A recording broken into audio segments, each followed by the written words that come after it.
हरि ओम. सार्थक वाटे झाली या वेचाचे, जीवनगाथा एका तपस्विनीची. या शीर्षकांतर्गत पूजनीय स्वामीभक्त डॉक्टर सुषमाताई वाटवे यांच्या संकलित आत्मवृत्ताचं वाचन आपण ऐकत आहोत. आज ऐकूया यातील प्रकरण 5, सद्गुरू कृपेचा परिसस्पर्श, याचा भाग 9. स्वामीजी म्हणतात, ज्ञानेश्वर महाराजांनी किती निंदा सहन केली. तुम्ही एवढ्यात इतक्या नाराज. लोक आपल्या पद्धतीनं बोलणारच. काही कोणी बोललं तरी आपल्याला त्याचं काय. आपण आपलं काम चालू ठेवायचं. तुम्ही इथं येता हे सर्वांना माहीत आहे. यात गुप्त ठेवण्यासारखं काही नाही. आणि आपण ऐकीव बातम्यांवर विश्वास ठेवू नये. कोणी काहीही बोलतं. मी जे प्रवचनात अथवा साधकांच्यामध्ये बोलतो ते स्वतःला कशाला लावून घेता. स्वामीजींनी शेवटच्या काळात काही व्यक्तींना भेटायला नको म्हटलं. असं मी जे सांगितलं त्याचा तुमच्याशी काही संबंध नाही. इथं येणाऱ्या काही व्यक्तींचा स्वभाव तुम्हाला माहीत आहे. आपल्या स्वभावानुसार ते वागतात, बोलतात. आम्ही परतंत्र नाही, कुणावर अवलंबून नाही, परंतु कुणाला शक्यतो न दुखावता आपलं काम करत राहावं असा आमचा प्रयत्न असतो.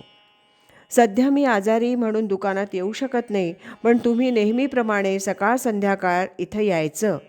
कुणाशीही वागता बोलताना कॉम्पिटिटिव्ह सेन्स, स्पर्धात्मक भाव नसावा. म्हणजे व्याप होत नाही, मनाला व्यग्रता येत नाही. सुषमाताई म्हणतात, मला या सर्वातून आता बाहेर काढा. प्रकृती पलीकडे नेऊन ठेवा. आपला या कोणत्याच गोष्टीशी काही संबंध नाही अशा सोहमबोधात येऊ द्या. तुम्ही नेहमी सांगता आनंदात राहा, पण अशा काही गोष्टींनी मन व्यग्र होतं. मी कशी आहे, काय करते, हे परमेश्वराला आणि सद्गुरूंना माहीत आहे. मला बाकी जगाशी काही कर्तव्य नाही. तुम्ही सांगितल्याप्रमाणे मी कुणाकडे जात येत नाही. तुम्ही सांगता त्याप्रमाणे वागण्याचा प्रयत्न करते.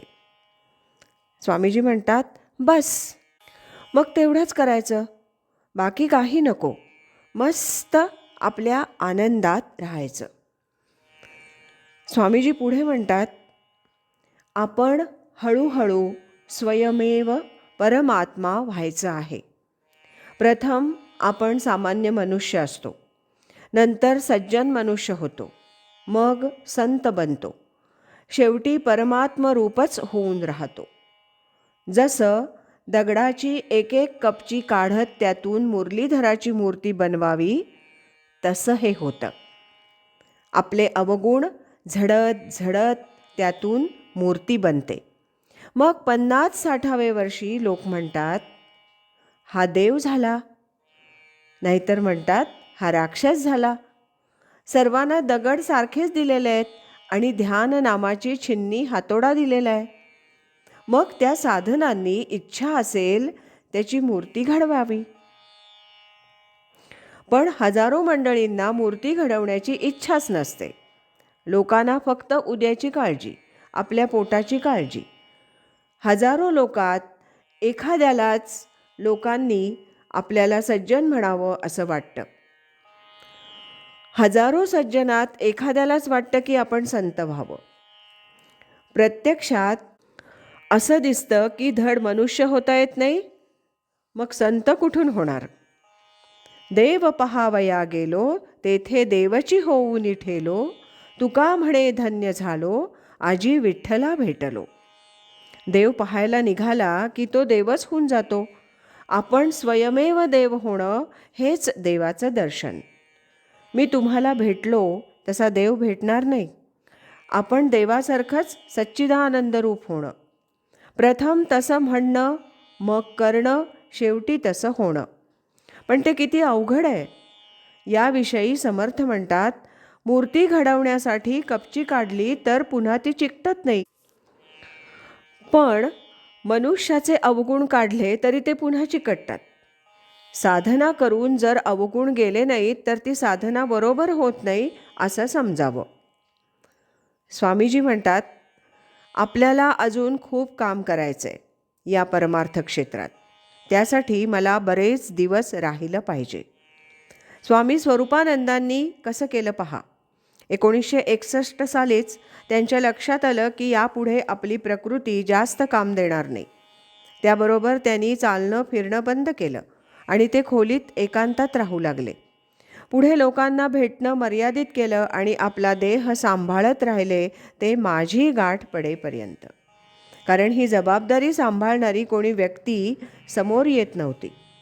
शेवटी ते निराश झाले होते, पण मी भेटल्यावर त्यांना खूप आनंद झाला. देह ठेवताना त्यांची काळजी मिटली होती.